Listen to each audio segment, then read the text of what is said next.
Sir কি করছেন? আপনার স্লাইডগুলো দিতেছি স্যার একটু। দেখা হয়ে গেছে? হ্যাঁ, এটা ভিডিও করতে চাইছি। আচ্ছা ঠিক আছে, তাহলে আমি আমার শিক্ষার্থীদের জন্য কিছু কথা বলি, পরে আপনি ভিডিও করবেন ইনশাল্লাহ। ঠিক আছে? আচ্ছা, সম্মানিত শিক্ষার্থীরা, আশা করি আপনারা সবাই ভালো আছেন ইনশাল্লাহ।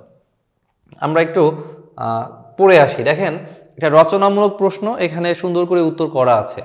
একজন টিচার যখন আপনাকে এই রচনামূলক প্রশ্ন নিয়ে ক্লাসে আলোচনা করবেন বা পড়াবেন কোনো একটা বিষয়ে, তখন সাথে সাথে আপনারা খাতায় লিখতে ব্যস্ত হয়ে যান। এটা কিন্তু করা ঠিক না। খাতায় লিখতে ব্যস্ত হবেন সেটা পরে, যখন টিচার কোনো আলোচনা করবে না। আপনারা যদি আমাদের স্মার্ট বুকটা একটু লক্ষ্য করেন, আমাদের স্মার্ট বুকে কিন্তু প্রত্যেকটা রচনামূলক প্রশ্নের উত্তর খুব সুন্দর করে দেয়া থাকে। হ্যাঁ, এবং সেটা স্টুডেন্ট ফ্রেন্ডলি নোটের মতো করে, অর্থাৎ টিচার আপনাকে ক্লাসের ভিতরে আলোচনা করতেছে, বুঝাচ্ছে, আপনি এইটার উপরেই বোঝার চেষ্টা করতেছেন। কোনো একটা লাইন আপনার মনে হচ্ছে যে না, এটা নোট করা উচিত, আপনি বইয়ের ভিতরে সাথে সাথে সেটা নোট করতে পারতেছেন। আপনাকে কিন্তু আলাদাভাবে নোট করার জন্য ব্যস্ত হতে হচ্ছে না। আমরা যদি একটু আমাদের এই স্মার্ট বুক সম্পর্কে জেনে নেই যে আসলে আমাদের এই স্মার্ট বুকের ফিচারগুলো কিভাবে কাজ করে। আমরা শুরুতে চলে আসলাম। দেখেন, একটা অধ্যায় শুরুতে কিছু গুরুত্বপূর্ণ আলোচনা আছে। সেটা যে আসলে কতটুকু, আমি যদি দেখাই, এই যে এতটুকু একটা আলোচনা আছে। আমার এই অধ্যায় সম্পর্কে জানার জন্য, যে অধ্যায়তে কি আলোচনা হয়েছে, কি পড়ব, জানলে আমার উপকারিতা কি, কি কাজে লাগবে, এই সংক্রান্ত বিষয়ে আলোচনা আছে। এরপরে দেখেন, সিকোয়েন্সিয়াল সাজানো উত্তর, অর্থাৎ আপনার কোন প্রশ্নটা আগে পড়তে হবে, কোনটা পরে পড়তে হবে। অতি সংক্ষিপ্ত শেষ হয়ে গেল। এরপরে যদি আমরা দেখি, এগুলো হচ্ছে আমাদের সংক্ষিপ্ত প্রশ্নের উত্তর। হ্যাঁ, আচ্ছা, এখানে একটু লক্ষ্য করেন, এখানে কি লেখা আছে, ডুয়েট 6 এবং 7, অর্থাৎ ডুয়েট অ্যাডমিশনের যে পরীক্ষা হয়েছিল 6 এবং 7 সেশনের জন্য, সেই সেশনের জন্য কিন্তু এই প্রশ্নটা হুবহু এসেছিল ডুয়েট অ্যাডমিশনের পরীক্ষা। এটা এখানেই কিন্তু বইয়ের ভিতরে লিখে দেওয়া আছে। এরপরে দেখেন, এখানে কিউআর কোড আছে, স্ক্যান করলে ভিডিও ক্লাস চলে আসবে। এরপরে আমরা যদি একটু নিচের দিকে যাই, এখানে দেখেন রচনামূলক প্রশ্নের উত্তরও কিন্তু করে দেয়া আছে। এই যে রচনামূলক প্রশ্নের উত্তর। এবং একেবারে যদি সবার শেষে চলে যাই, এইখানে দেখেন কি লেখা আছে, এখানে লেখা আছে হচ্ছে ইম্পর্টেন্ট ফর ডুয়েট, অর্থাৎ এই অধ্যায় থেকে ডুয়েট অ্যাডমিশনে এই প্রশ্নটা হুবহু আসে নাই, একটু চেঞ্জ হয়ে আসছে, ওটাও আমরা বইয়ের সাথে সংযুক্ত করে দিয়েছি। সবার শেষে স্ক্যান ফর আপডেট, অর্থাৎ আমার যদি কোনো একটা অধ্যায়ে কোনো একটা তথ্য আপডেট করার প্রয়োজন পড়ে, আমি কিন্তু এই স্ক্যান ফর আপডেটে স্ক্যান করলে ওই তথ্যটা পেয়ে যাব যেটা আসলে আমার আপডেট করার প্রয়োজন ছিল। এটা বই যখন আপনাদের হাতে চলে যাবে, আমরা এখান থেকে বই কুরিয়ার করে দেবো, যখন আপনাদের হাতে চলে যাবে এরপরেও কিন্তু আমরা চাইলে এগুলো আপডেট করে দিতে পারি। প্রত্যেকটা অধ্যায়ের শেষে হচ্ছে এরকম একটা কিউআর কোড দেখতে পাবেন। এরপরে আমরা হচ্ছে আসলে এই বই আমরা হচ্ছে কোনো একটা সাবজেক্ট যখন পড়তে শুরু করব, সবার আগে আমাকে যেটা জানতে হবে যে আমি আসলে এই সাবজেক্টের পরীক্ষা যেটা দিব এটা কত মার্কসের। আমরা দেখেন এখানে সুযোগ করে দিয়েছে, আপনি হচ্ছে টোটাল 90 মার্কসের পরীক্ষা দিবেন ফাইনাল পরীক্ষায়। এখানে পাস মার্কস থাকবে হচ্ছে 36।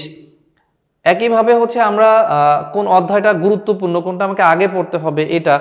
এরপরে দেখেন বিগত সালগুলোতে আমার 22, 23, 24 এই সালগুলোতে কোন অধ্যায় থেকে কয়টা প্রশ্ন আসছে সেটাও কিন্তু আমরা সংযুক্ত করে দিয়েছি। আমরা যদি প্র্যাকটিক্যালের দিকে লক্ষ্য করি, দেখেন এটা হচ্ছে একটা প্র্যাকটিক্যাল সিরিজ সংযোগ করে, সিরিজের সংযোগ করে ডায়োডের ভিআই বৈশিষ্ট্য রেখা নির্ণয় করতে হবে।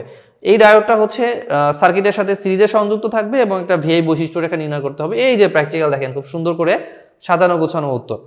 এরপরে দেখেন অনুশীলনীতে কি আছে, মৌখিক প্রশ্ন, অর্থাৎ একজন টিচার যখন কোনো প্র্যাকটিক্যাল ক্লাস নেবে উনি কিন্তু আপনাকে কিছু কোশ্চেন করতে পারে কুইজ টেস্টের জন্য।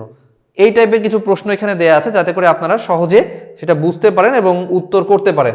আচ্ছা, আমরা যদি একটু শুরুতে দেখি, আমাদের আসলে স্মার্ট বুক আছে হচ্ছে এখানে প্রথমে ইলেকট্রিক্যাল এবং ইলেকট্রনিক্স তৃতীয় পর্ব, এরপরে আমাদের হচ্ছে computer science and technology, civil technology তৃতীয় পর্ব, এরপরে আছে হচ্ছে মেকানিক্যাল টেকনোলজি, পাওয়ার টেকনোলজি তৃতীয় পর্ব, এরপরে হচ্ছে ম্যাজিক বুক।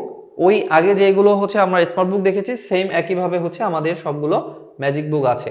এইখানে আমি শুধু তৃতীয় সেমিস্টারেরটা দেখিয়েছি, আমাদের কিন্তু এই একইভাবে দ্বিতীয়, তৃতীয়, পঞ্চম সবার জন্য স্মার্ট বুক ম্যাজিক বুক আছে এবং সপ্তমের জন্য ম্যাজিক বুক আছে ইনশাআল্লাহ।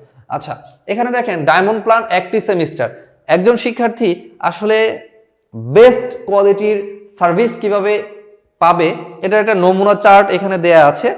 বিস্তারিত জানার জন্য আমার সাথে যোগাযোগ করিয়েন, আমি সর্বোচ্চ সহযোগিতা করবো ইনশাল্লাহ আপনাকে বিস্তারিত তথ্য দিয়ে। আচ্ছা, এখানে দেখেন বাই ওয়ান গেট ওয়ান, আচ্ছা ফ্রি, অর্থাৎ একটা কোর্স বাই করলে আপনি কিন্তু এর সাথে আর একটা কোর্স ফ্রি পাচ্ছেন। আর শুরুতে আমাদের এখানে যিনি স্লাইড দেখতেছিলেন ওনার গায়ে যে টি শার্টটা দেখতে পাচ্ছেন, এটা আমাদের নতুন সংযোজন। এই টি শার্টটা আপনাদেরকে কিন্তু এই কোর্সের সাথে, এই যে দেখেন কোর্সের সাথে গিফট হিসাবে দেওয়া হবে। কি কি গিফট হিসাবে দেওয়া হবে?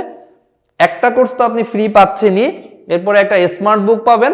আমি এই যে স্মার্ট বুক আপনাদেরকে দেখিয়েছি, এখানে এগুলো হচ্ছে আমাদের স্মার্ট বুক, এটা ইলেকট্রনিক্স, এটা হচ্ছে ইলেকট্রিক্যাল। এরপরে আমি যদি দেখাই, এগুলো হচ্ছে আমাদের ম্যাজিক বুক।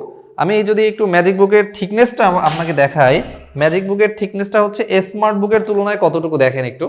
এটা হচ্ছে উপরেরটা ম্যাজিক বুক, নিচেরটা হচ্ছে স্মার্ট বুক। সবগুলো সাবজেক্ট আছে এখানে, ঠিক আছে। এইভাবে করে আমরা একটা ম্যাজিক বুক দিচ্ছি আপনাকে, এবং দেখেন ফ্রি ডেলিভারি, অর্থাৎ কুরিয়ার চার্জ কিন্তু ফ্রি থাকবে। একইভাবে আমাদের অলরাউন্ডার কোর্সের সাথে আপনারাও চাইলে এই গিফট সামগ্রী নিতে পারবেন, এবং কোর্সের হচ্ছে কি কি থাকছে না থাকছে এটার ডিটেলস এখানে দেয়া আছে। এবং এই অলরাউন্ডার কোর্সেও আপনি হচ্ছে একটা কোর্স বাই করলে আর একটা কোর্স ফ্রি পাচ্ছেন, ঠিক আছে। এরপরেও এখানে আরো কিছু কাস্টমাইজিং যদি করার প্রয়োজন হয়, সরাসরি যোগাযোগ করলে আপনারা ইনশাল্লাহ এ বিষয়ে সকল তথ্য পাবেন।